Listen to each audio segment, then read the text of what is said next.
오늘은 신명기 15번째 시간입니다. 지금 탐심과 관련된 율법들에 대해서 한번 생각을 해보겠습니다. 먼저 이제 이거 이제 익숙하실 텐데, 여기서 이스라엘 백성들이 거하던 고센 지방에서 출애굽을 한 후에 시내에서 언약 맺고 1년간 거하면서 10계명도 받고 성막을 이제 짓게 하십니다. 1년 후에 출발을 해서 가데아스 바네아에 갔는데, 여기서 이제 12정탐꾼을 보냈는데, 이때 여호수아 갈렙 교회는 불신앙을 보였기 때문에 나머지 38년 동안 광야를 돌다가 1세대가 다 죽고 2세대가 이제 그 약속의 땅을 바라보는 요단 동편 모압 평지에서 이제 머물게 됩니다. 여기서 이때 모세가 이 출애굽 2세대들에게 했던 세 편의 설교가 신명기 말씀이라고 말씀드렸습니다. 그래서 1에서 4장까지는 과거에 대한 역사적 조명, 이제 오늘 5장부터 26장까지는 이제 현재에 대한 건데, 특별히 12장부터 26장까지를 신명기 법전이라고 부른다고 말씀드렸습니다. 오늘 이 마지막 부분을 하게 됩니다. 이제 27장부터 마지막까지는 미래에 대한 걸 조망하는데, 12장부터 신명기 12장부터 오늘 26장까지는 신명기의 그 계명을 쭉 따라서 이제 그 10계명을 좀 자세히 확대해서 설명하는 내용이라고 볼 수 있습니다. 오늘은 25장 5절부터 26장 마지막까지 마지막 계명입니다. 내 이웃의 집을 탐내지 말라라는 탐욕에 관련된 계명에 관련된 율법들을 살펴보도록 하겠습니다. 이 골로새서 보시면 이 10번째 계명, 내 이웃의 집을 탐내지 말라라는 이 탐심에 대한 계명을 우상숭배와 연결을 시킵니다. 골로새서 3장 5절입니다. 그러므로 땅에 있는 지체를 죽이라. 곧 음란과 부정과 사욕과 악한 정욕과 탐심이니 탐심은 우상숭배니라. 이제 오늘 쭉 이 율법에 관련된 내용을 보면서 왜 탐심이 우상숭배에 연결되는지를 좀 자세히 좀 살펴보도록 하겠습니다. 먼저 25장 5절부터 10절까지가 이제 그 탐심과 구원과 관련된 수훈제. 25장 5절부터 6절 말씀입니다. 형제들이 함께 사는데 그중 하나가 죽고 아들이 없거든 그 죽은 자의 아내는 나가서 타인에게 시집가지 말 것이요 그의 남편의 형제가 그에게로 들어가서 그를 맞이하여 아내로 삼아 그의 남편의 형제된 의무를 그에게 다 행할 것이요 그 여인이 낳은 첫 아들이 그 죽은 형제의 이름을 잊게 하여 그 이름이 이스라엘 중에서 끊어지지 않게 할 것이니라. 이 25장 5절에서 10절까지의 이 말씀은 형사 취수제, 그러니까 형이 죽으면 형수나 제수를 취하는 이런 제도, 또는 수혼제, 영어로 라틴어에서 온 라이버리 메리지라고 이렇게 부릅니다. 그래서 어떤 남자가 아들을 낳지 못하고 죽습니다. 그러면 이제 그 남자의 형제가 형수나 제수를 아내로 삼아서 죽은 형제의 대를 잇게 해주는 제도입니다. 이 규례가 현대적인 감각, 현대적인 문화를 보면 도대체 이게 해교양측하게 뭐야 이렇게 생각하실지 모르지만, 과거에는 이런 규례가 아주 흔했습니다. 멀리 가지 않고 조선시대만 생각을 해도 아들, 대를 잇는 장자가 너무 중요했습니다. 그래서 아직까지도 이제 저희가 애들 데리고 다니면 나이 드신 이렇게 어른들은 며느리가 딸만 낳고 아들을 못 낳다고 막 부러워하시는 분들을 종종 뵙게 됩니다. 그만큼 이렇게 아들이 중요한 겁니다. 고대 이스라엘은 가장이 자기의 이름을 이어받고 그러니까 재산을 물려줄 아들이 있는 것을 굉장히 중요하게 여겼습니다. 그래서 조선시대만 해도 대를 못 이으면 이제 그 소박을 당하는 그런 일들이 이제 저희 한국 사람들은 정서를 이해하기 좋습니다. 창세기 보시면 그 이야기들이 아들을 낳고 기업 물려주는 내용으로 쭉 전개가 됩니다. 창세기 12장 아브라함부터 시작해갖고 그 이삭, 야곱 다 이제 아들이 굉장히 중요한 그런 의미가 그 이야기를 전개하는 주제가 됩니다. 그래서 아브라함이 힘들게 이삭 낳는 얘기, 또 이삭의 장자권을 두고 야곱과 에서가 다투는 얘기, 야곱의 장자권이 여러 아들 중에서 유다로 넘어가는 이야기 등 이 아들, 대를 잇는 그 기업을 물려받는 아들을 중심으로 이야기가 전개가 됩니다. 그래서 고대 이스라엘에서 남자가 아들 없이 죽는 것은 굉장히 심각한 일이었습니다. 현대인들은 이제 믿음이 없는 경우에 사람이 죽으면 끝이지 이렇게 생각을 합니다. 하지만 고대인들은 사람이 죽는다고 해서 그 사람의 권리가 사라지는 것이 아니라고 생각했습니다. 죽은 사람도 같이 여전히 그 사람으로서의 어떤 권리를 보장해 주어야 한다. 그러니까 망자도 권리를 보장해 주어야 된다는 생각이 강했습니다. 그래서 이 아들이 없이 죽으면 가족이 그 사람이 기업을 이끌 수 있도록 도와줄 책임이 있다고 믿었습니다. 그래서 5절 보시면 남편의 형제된 의무를 그에게 다 행할 것이요, 이렇게 말을 합니다. 더욱이 이제 아들이 없이 남편이 죽어버린 경우에는 이 과부가 된 여자들은 아무도 아들도 없고 남편도 없기 때문에 완전히 그냥 사회적 약자가 돼서 보호해줄 사람이 없게 됩니다. 그래서 이런 상황 속에서 죽은 사람한테 가장 가까운 형제, 나중 가면 가장 가까운 친족 중에서 그 사람의 아내로 맞아서 아들을 낳도록 도와주어야 할 그런 의무가 있었습니다.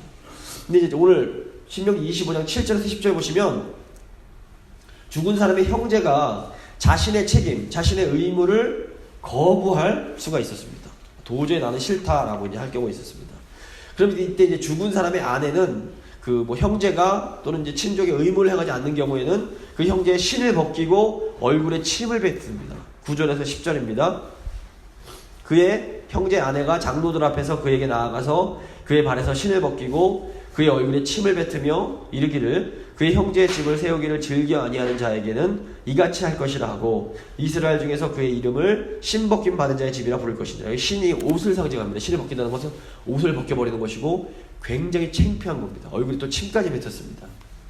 이런 일을 신 벗김을 당한다는 건 굉장히 수치스러운 일이었습니다. 왜 죽은 형제의 아내를 자기의 아내로 맞지 않는 것이 이렇게 큰 수치를 당할 일이었을까요?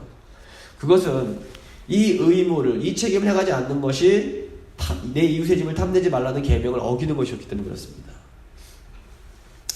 그 죽은 사람의 그 아내가 이제 죽은 사람의 아내를 자기 아내로 맞아서 그 사람이 이제 아들을 낳게 되면 죽은 형제가 가지고 있던 재산을 그 아들에게 다 물려주어야 됐습니다. 그런데 율법에 따르면 어떤 죽은 사람이 아들도 없고 딸도 없으면 그 사람의 재산이 누구한테 가냐면 형제한테 가게 됩니다.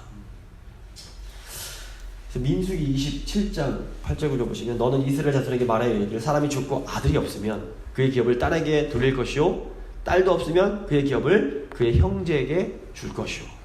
이게 무슨 얘기냐면 이 형사 취수제 이 규례를 거부하는 것은 죽은 형제의 재산을 난 아들에게 물려주게 하지 않고 자기가 갖겠다는 그런 의미가 있는 겁니다. 그래서 하나님은 이 규례를 통해서 굉장히 큰 수치를 당하게 하심으로 탐심이 얼마나 수치스러운 것인지를 분명히 알려주십니다. 아시다시피 이 형사 취수제를 배경으로 쓰여진 책이 구약의 룻기입니다. 그래서 룻기는 유다 지파 출신의 남편과 이제 사별을 한 이 모압 여인 룻이라는 이방 여인의 이야기입니다. 그래서 유다 지파의 보아스라는 사람이 이 룻을 아내로 삼아서 기업 물을 자 그 책임을 다하는 내용입니다. 그래서 이 보아스와 룻 사이에서 태어난 아기가 다윗 왕의 할아버지 오벳입니다. 그래서 오벳의 아들이 이세고 이세의 아들이 다윗이 됩니다. 그래서 이 죽은 사람의 친족이 죽은 자의 아내를 취함으로 대를 잇게 해주는 것을 이제 그런 역할을 했는데 그 사람을 히브리어로 고엘, 한국 번역은 기업 물을 자라고 불렀습니다. 근데 이 고엘을 기업 물을 자를 영어로 번역하면 뭐가 되냐면 리디머가 됩니다. 리디머는 구속자라는 뜻입니다. 구원해주는 자. 결국 이게 무슨 의미입니까? 보아스는 자신의 탐심을 극복하고 말씀에 순종함으로 이 고엘, 구속자의 사명을 감당했습니다. 그래서 결국 뭐냐면 탐심을 이겨야 구원을 성취할 수 있습니다. 우리가 이 구속자의 사명을 하나님 앞에서 받았는데 우리의 이 구속자의 사명을 감당하려면 반드시 우리 안에 탐심을 이겨내야 합니다. 물론 이제 구원은 전적으로 하나님께서 주시는 겁니다. 하지만 우리가 믿음으로 순종하여 이 탐심을 이길 때에 이겨내서 하나님께서 우리에게 주신 사명, 구원의 사명을 온전히 성취해야 할 책임이 있습니다. 오늘 보시면 이 기업 물을 자, 구속자의 책임을 회피하는 사람, 탐심 때문에 회피하는 사람은 굉장히 큰 수치를 당하게 됩니다. 마찬가지로 하나님께서 우리에게 허락하신 이 구속자의 책임, 구원해야 할 책임을 다하지 못할 때 우리도 하나님 앞에서 큰 수치를 당하게 됩니다. 예수님 복음서에서 소금의 역할을 감당하지 못하면 땅에 버려져서 밟히게 되는 그런 일들 저희가 당하게 됩니다. 그래서 탐심을 이겨내야 됩니다. 두 번째 탐심의 원리가 나옵니다. 25장 11절에서 12절입니다. 두 사람이 서로 싸울 때에 한 사람의 아내가 그 치는 자의 손에서 그의 남편을 구하려 하여 가까이 가서 손을 벌려 그 사람의 음낭을 잡거든 너는 그 여인의 손을 찍어버릴 것이고 내 눈이 그를 불쌍히 여기지 말지라. 이 규례 역시 오늘날의 기준으로는 이해하기가 굉장히 어렵습니다. 남편 둘이서 싸웠는데 뭐 남편 보호하겠다고 다른 남자에게 음낭을 잡을 경우에 이게 굉장히 손을 찍어버릴 정도로 이제 뭐 이런 규례가 있는데, 이제 이게 기본적으로 일단 이 본문은 이 여인의 행동이 남자의 생식의 능력, 즉 생명과 관련된 그것에 손상을 줄 수 있다는 것을 암시합니다. 그래서 성경은 언제나 이 생명과 관련된 것을 함부로 여기는 것을 굉장히 무서운 범죄로 간주합니다. 그래서 성경에서 피를 함부로 먹지 못하게 하는 것도 이 피가 생명을 상징하기 때문입니다. 그럼에도 불구하고 이 규례는 지금 문화로서는 이해하기 쉽지 않습니다. 여기서 기억해야 될 게 뭐냐면, 아무리 다급하고 아무리 막 긴박해도 지켜야 할 선이 있다는 겁니다. 사람들이 해서는 안 되는 일이 있습니다. 근데 그 사람들 보통 자기가 하면 안 되는 일을 저지르고 아이고 제가 급해서 그랬습니다, 의도는 나쁘지 않았습니다 라고 핑계대는 경우가 굉장히 많습니다. 하지만 오늘 말씀은 아무리 급하고 아무리 위험해 보일지라도 절대로 하면 안 되는 일들이 세상에 존재한다는 겁니다. 우리가 해서는 안 되는 일들을 하는 근본적인 원인이 뭐냐면 바로 탐심입니다. 탐심. 하와가 선악과를 따먹은 이유도 바로 탐심 때문입니다. 그 열매. 탐심 때문에 그 열매가 탐스러워 보였던 겁니다. 사람들이 우상을 숭배하며 죄를 지는 근본적인 동기도 바로 탐심입니다. 하나님께서 우리에게 정해두신 선이 있습니다. 그런데 나는 이 선 하나에서 만족하지 못하고 자꾸 이 선을 넘어가고 싶어 합니다. 하나님이 정해두신 인간의 자리를 넘어서 자꾸 하나님의 자리를 탐내고, 하나님께서 정해두신 가정이라는 자리를 넘어서 자꾸 이웃의 배우자를 탐냅니다. 또 하나님께서 정해두신 내 소유의 자리를 넘어서 자꾸 다른 사람의 소유까지 탐내게 되는 겁니다. 이 죄의 현저한 특징이 하나님이 정해두신 그 자리를 지키지 못하고 선을 자꾸 넘어가는 겁니다. 그래서 죄와 허물이라고 할 때 허물이 하나님께서 허락하신 자리를 벗어난 게 허물입니다. 피조물인 인간은 하나님께서 정해두신 한계가 있습니다. 이 한계를 인정하는 것이 겸손이며 믿음입니다.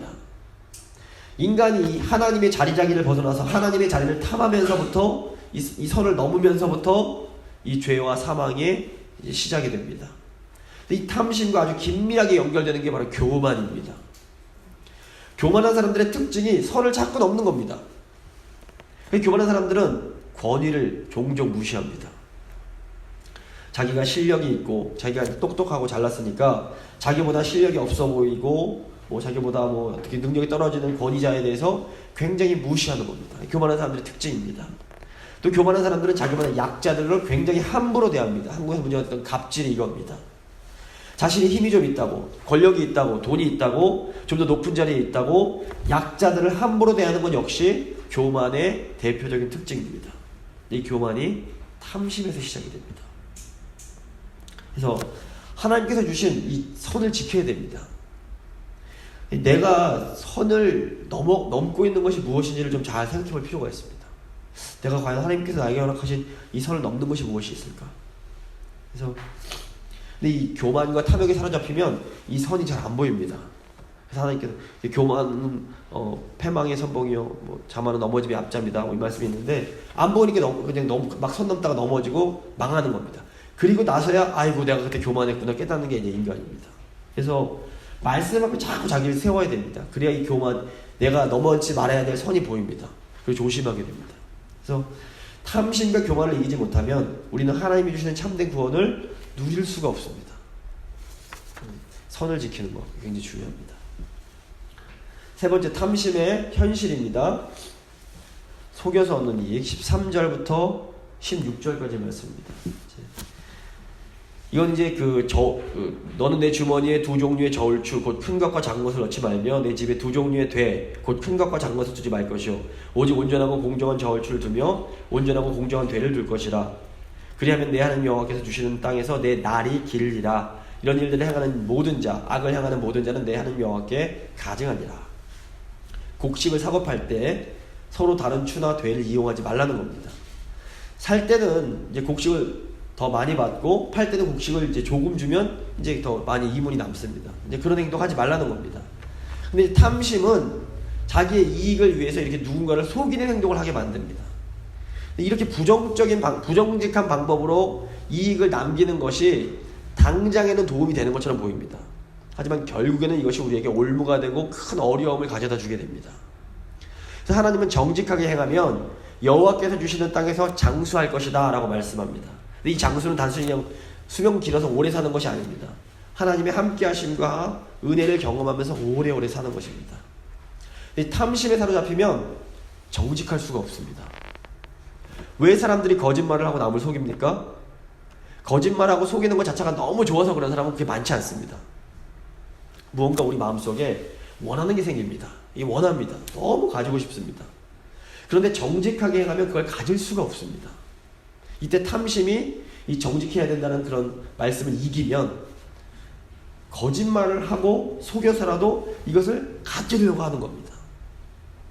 문제는 한번 이렇게 거짓말을 하고 나면 계속해서 거짓말이 꼬리를 물고 계속 거짓말을 할 수밖에 없다는 겁니다. 근데 거짓말이 이렇게 반복되다 보면 어느새 습관적으로 거짓말을 할 수밖에 없고 결국엔 거짓말쟁이가 됩니다. 네, 성경은 거짓말쟁이는 천국에 들어갈 수 없다라고 무섭게 경고합니다. 우리가 가지고 싶은 꼭 눈에 보이는 물질이 아닐 수 있습니다. 어떤 사람은 다른 사람들의 관심을 받고 싶어서 거짓말을 합니다. 어떤 사람은 주목을 받으려고 말할 때에 살짝 사실을 왜곡하거나 과장을 합니다. 그래서 왜곡과 과장도 조심해야 됩니다. 허풍 떠는 건 좋지 않습니다. 그래서 이 모든 거짓의 뿌리에는 뭐가 있냐면 이 안에 탐심이 자리 잡고 있습니다. 뭔가 내가 이렇게 좀 얻고 싶은 겁니다. 다른 관심도 받고 싶고 인기도 갖고 싶고 그러니까 그냥 없는 말도 만들어내기도 하고 자꾸 이렇게 되는 겁니다. 이 저울추나 되에 관한 말씀을 그냥 물건 살 때 정직해라 라는 수준으로 이해를 하면 이 말씀 우리 뭐 요즘 되도 안 쓰고 추도 안 쓰는데 뭐 지킬 게 없게 됩니다. 근데 이게 그런 말씀이 아닙니다. 이 말씀의 중심에는 우리가 일상생활 하는 중에 탐심 조심하라는 겁니다. 그래서 정직한 삶이 너무 중요합니다. 물론 우리가 연약해서 실수합니다. 하지만 한두 번 실수할 수 있지만 이 실수를 계속해서 반복하는 것은 이건 뭐냐면 내가 나의 연약함을 핑계로 죄를 합리화하는 것밖에 안 됩니다. 그래서 나는 원래 그래요. 어쩔 수가 없습니다. 라는 말은 저희 그리스도인은 굉장히 조심해야 됩니다.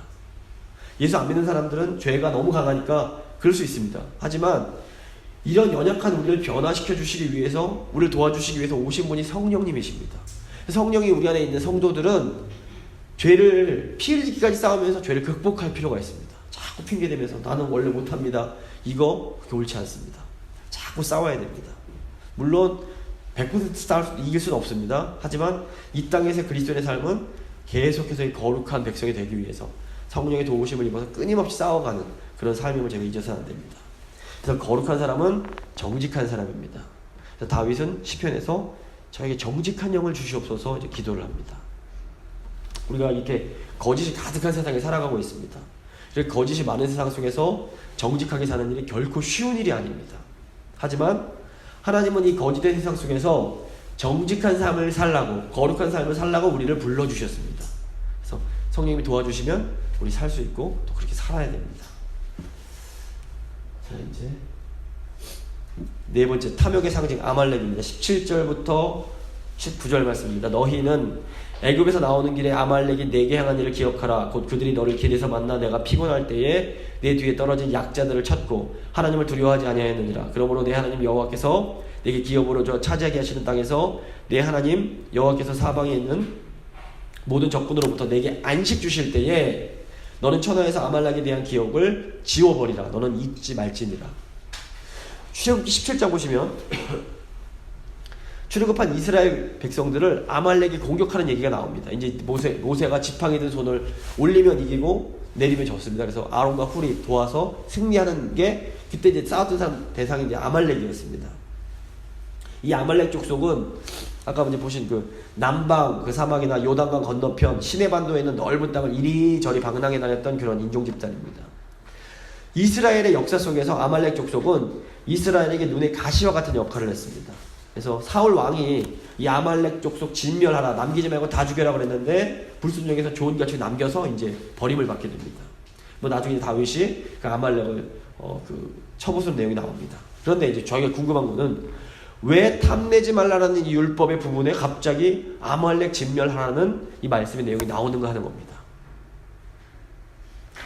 이 아말렉 족속은 하나님을 대적하는 자들을 상징합니다. 한편 오늘 본문에서 볼 때는 아말렉 족속이 언약 백성들을 약할 때 무너뜨리는 이 탐심을 상징한다고 볼 수 있습니다. 19절 보시면 사방에 있는 모든 적군으로부터 내게 안식 주실 때에 아말렉을 지워버리라고 그러십니다. 이게 무슨 말씀일까요? 출애굽한 이스라엘 백성들이 약속의 땅 들어가는 것을 기대하면서 40년을 보냅니다. 근데 약속의 땅 정작 들어가고 나서 안식을 누릴 때 이 사람들이 어떻게 됩니까? 다른 나라들처럼, 이방 나라들처럼 되고 싶어서 왕을 구하고 결국에는 다른 나라들처럼 우상 섬기다가 타락하고 포로로 끌려가게 됩니다. 근데 이스라엘이 이렇게 멸망하게 될 수밖에 없었던 게 바로 탐심 때문입니다.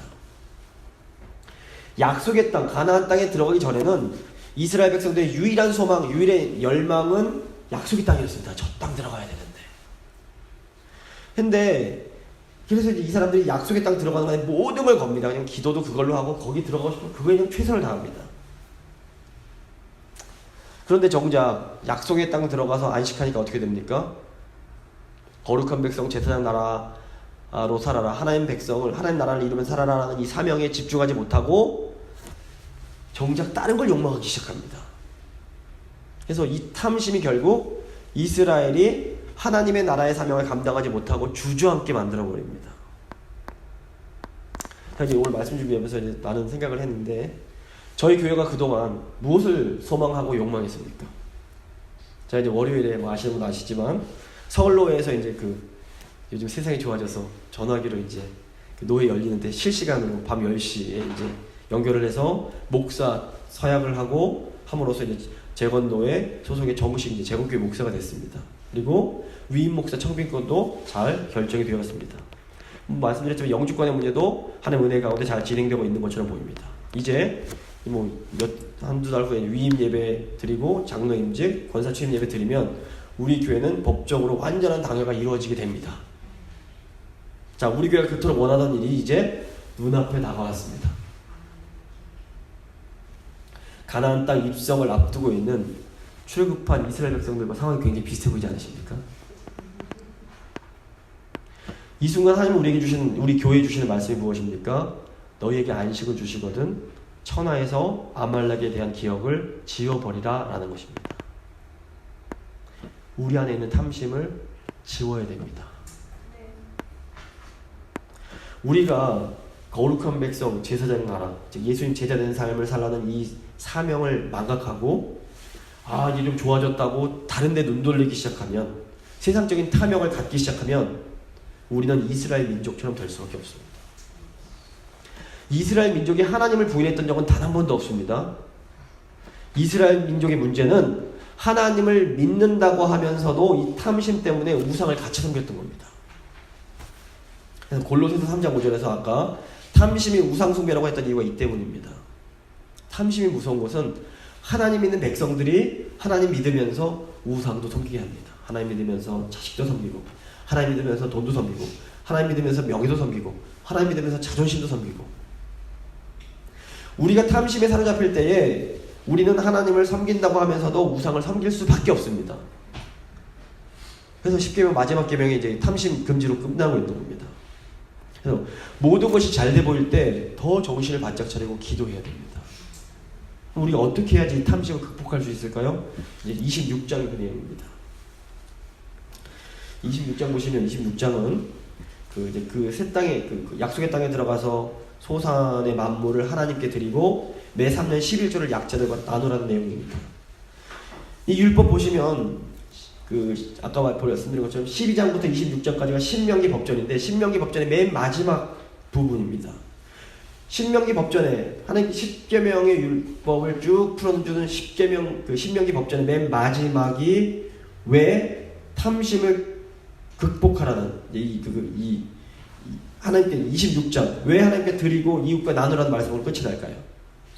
우리가 새 땅에 들어갔을 때, 약속의 땅에 들어갔을 때 탐심을 극복하는 유일한 방법이 수직적인 차원에서 하나님과의 관계를 소중하게 여기면서 하나님께 드리고 수평적 차원에서 이웃과의 관계를 잘 지키는 것이기 때문입니다. 그러니까 하나님 사랑, 이웃 사랑하지 않으면 우리는 탐심에 빠질 수밖에 없는 겁니다. 그래서 모세는 이 두 가지 관계를 잘 지키기 위해서 두 가지 의식행할 것을 가르칩니다. 1절에서 11절은 만물을, 그러니까 첫 번째 소산을 하나님께 드리라고 합니다. 그래서 약속의 땅에 들어가서 그곳에서 농사를 지어서 거둔 첫 번째 소산을 하나님께 드려라 라고 말을 합니다. 새로운 땅에서 처음으로 드리는 예물은 굉장히 중요한 의미가 있습니다. 그래서 청교도들이 미국에 와서 처음 익은 소산으로 추수감사절을 지낸 것까지 비슷합니다. 다 하나님 은혜라는 고백입니다. 그래서 만물을 하나님께 드리는 이 의식에는 이스라엘 백성들을 신실하게 인도해 주신 하나님에 대한 신앙 고백이 포함이 됩니다. 5절부터 보시면 너는 또 내 하나님 여호와 앞에 아뢰기를 이렇게 소산 드리면서 이렇게 고백하라는 겁니다. 나의 조상은 방랑하는 아람 사람으로, 이제 이건 아브라함, 이삭, 야곱 이렇게 말합니다. 족장들 애굽에 내려가 거기서 소수로 거류하였더니 거기에서 크고 강하고 번성한 민족이 되었는데 애굽 사람이 우리를 학대하며 우리를 괴롭히며 우리에게 중노동을 시키므로 우리가 우리 조상의 하나님 여호와께 부르짖었더니 여호와께서 우리 음성을 들으시고 우리의 고통과 산과 압제를 보시고 여호와께서 강한 손과 편팔과 큰 위엄과 이적과 기사로 우리를 애굽에서 인도하여 내시고 이곳으로 인도하사 이 땅 곧 젖과 꿀이 흐르는 땅을 주셨나이다. 그동안 그 400년의 기간 동안 족장 때부터 지금까지 그거를 고백하면서 드리라는 겁니다. 이스라엘 백성들이 첫 소산 드릴 때에 이 모든 지나간 과거를 고백하면서 이게 다 하나님 은혜였음을 고백해야 됐습니다. 근데 이 고백과 이 드림이 뭘로 끝이 나냐면 약한 이웃과의 그 풍성한 나눔으로 마무리가 됩니다. 10절 보시면 여호와여 이제 내가 주께서 내게 주신 토지소산의 만물을 가져왔나이다 하고 너는 그것을 내 하나님 여호와 앞에 두고 내 하나님 여호와 앞에 경배할 것이며 내 하나님 여호와께서 너와 네 집에 주신 모든 복으로 말미암아 너는 레위인과 너희 가운데 거류하는 객과 함께 즐거워할지니라. 그러니까 하나님이 주신 은혜와 복에 대한 감사의 예배는 언제나 연약한 자들에 대한 나눔과 돌봄으로 연결이 됩니다. 하나님의 사랑은 언제나 이웃 사랑을 통해서 완성이 됩니다. 나는 하나님을 사랑하지만 이웃 사랑이 좀 약하다? 이거 말 안 되는 얘기입니다. 거짓말입니다. 그런 분들 의외로 많습니다. 자, 그래서 이제 3년의 11조 12절부터 13절입니다.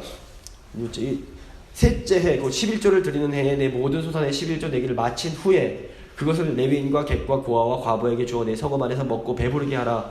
그리할 때에 내 하나님 여호와 앞에 아뢰기를 내가 성물을 내 집에서 내어 레위인과 객과 고아와 과부에게 주기를 주께서 내게 명령하신 대로 하였사오니 내가 주의 명령을 범하지도 아니하였고 잊지도 아니하였나이다. 신명기 14장 보시면 그러니까 이미 이 공동체의 약자들을 위해서 매 3년에 한 번씩 드리는 11조는 그 약자들 드리라는 내용이 나옵니다. 기억하실 텐데. 신명기 마지막 부분에 다시 한번 이 내용을 반복함으로써 하나님을 사랑하는 백성, 거룩한 백성은 반드시 주위의 약한 자들을 돌봐야 한다라고 강조를 합니다. 이 역사 속에서 이스라엘 민족이 실패한 부분이 바로 이 수평적인 이웃사랑의 부분입니다. 이스라엘 백성들이 이제 선지서나 이제 쭉 보면 하나님께 제사 드리는 예물은 아낀 적이 없습니다. 물론 이제 흠 있는 거 드리기도 하긴 했지만 어쨌건 극성스럽게 하나님께 예배는 드립니다. 예물은 드립니다. 그런데 탐심에 사로잡혀서 실제 삶 속에서는 약자들을 돌보지 못하고 그 약자들을 착취하고 학대합니다. 구약 선지자들이 볼 때 이것이 바로 우상 숭배다라고 아주 강력하게 질책을 합니다. 그래서 하나님을 진실되게 사랑하는 사람은 반드시 이웃을 사랑하게 되어 있습니다. 우리가 탐심에 사로잡히지 않는 방법, 약속의 땅에 들어가서 사명을 이루는 방법은 연약한 이웃에게 관심을 가지고 그들을 돌보는 겁니다.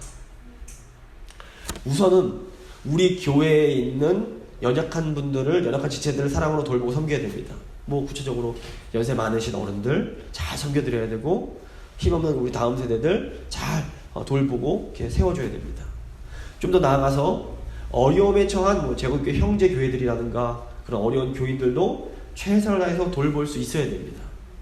그리고 나아가 선교의 현장에서 헌신하는 선교사들도 우리가 아울러서 돌봐야 됩니다. 물질도 가야겠지만 그보다 먼저 마음이 가야 됩니다. 그래서 거룩한 삶을 살면서 이렇게 하나님 사랑을, 이웃 사랑을 표현할 때 비로소 우리가 할 수 있는 기도가 저희가 처음에 함께 읽었던 15절 말씀입니다. 함께 읽겠습니다. 원하건대 주의 거룩한 처소 하늘에서 보시고 주의 백성 이스라엘에게 복을 주시며 우리 조상들에게 맹세하여 우리에게 주신 젖과 꿀이 흐르는 땅에 복을 내리소서 할지니라. 아멘. 그래서 저희가 한 해 앞에 우리가 죄를 용서한 것처럼 우리 죄를 용서해 주십시오라고 주님께서 기도하라고 하신 것처럼 우리가 이웃을 사랑으로 돌보면서 하나님의 은혜 기억하면서 돌볼 때에 비로소 우리가 하나님 복 주십시오 좀 당당하게 구할 수 있는 겁니다. 맨 마지막 부분, 신명기 법전의 마지막 부분이 모세의 축복으로 마무리가 됩니다. 모세는 약속의 땅을 바라보고 있는 그 언약 백성을 향해서 두 번째 설교의 마지막을 이렇게 끼쳐냈습니다. 16절부터 19절 말씀입니다. 한번 함께 읽어보겠습니다.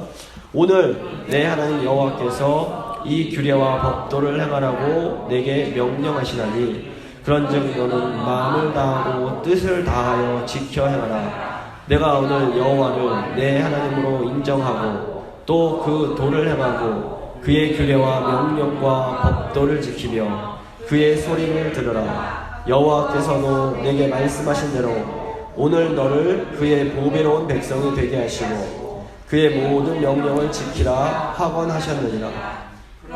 여호와께서 너를 그의 모든 민족 위에 뛰어나게 하사 찬송과 명예와 영광을 삼으시고 그가 말씀하신 대로 너를 내 하나님 여호와의 성민이 되게 하시리라.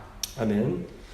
이 모세가 언약 백성을 향해서 준 이 약속은 그리스도 안에서 새 언약 백성이 된 바로 우리를 향해서 주시는 하나님의 말씀이기도 합니다. 우리가 하나님께 믿음으로 순종할 때, 하나님의 말씀에 순종할 때에 하나님 우리를 보배로운 백성, 성민, 거룩한 백성이 되게 하실 겁니다. 아까 이제 먼저 기도해 주셨지만 우리 교회가 이 귀한 사명의 부름을 받았습니다. 이제 우리가 지금에 만족하지 않고 정말 하나님 기뻐하시는 그 사명을 이루기 위해서 더 달리고 매진하고 하나님 향해 나아갈 때 우리가 먼저 하나님이 주시는 큰 안식과 복을 누리고 더 나아가 이 복을 풍성히 나누는 그런 이제 교회가 될 줄 믿습니다. 이를 위해서 기도해 주시기 바랍니다.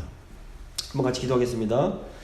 이제 기도하실 때 하나님 저희를 지금껏 인도해 주신 것 진심으로 감사드립니다. 하나님 저에게 안식 주실 때에 아말렉을 물리치라고 말씀하십니다. 저희 안에 탐심을 물리칠 수 있도록 주여 도와주시옵소서. 저희가 약한 지체들을 사랑으로 잘 섬김으로 이 탐심을 이기게 하시고 거룩한 백성, 제사장 나라의 이 사명, 귀한 사명 잘 이룰 수 있도록 주님 도와주시옵소서. 한번 간절히 기도하겠습니다. 거룩하신 하나님 아버지 감사합니다. 저희 교회를 그 오랜 기간 동안 신실하게 지켜주시고 인도해 주신 것 진심으로 감사를 드립니다. 하나님께서 저희에게 이제 안식 주실 때에 아말렉을 지워버리라 라고 명령하십니다. 저희 안에 있는 탐심이라는 아말렉을 저희가 단호하게 제거할 수 있도록 주님 도와주시옵소서. 아버지 성령으로 충만하게 하사 저희 안에 뿌리 깊이 자리 잡고 있는 더러운 죄악들, 연약함들 아버지 이제는 아버지 이겨내게 하시고 이제 저희 교회에 있는 연약한 지체들을 사랑으로 섬기고 돌봄으로 아버지 거룩한 백성의 사명을 잘 감당할 수 있도록 주여 도와주시옵소서.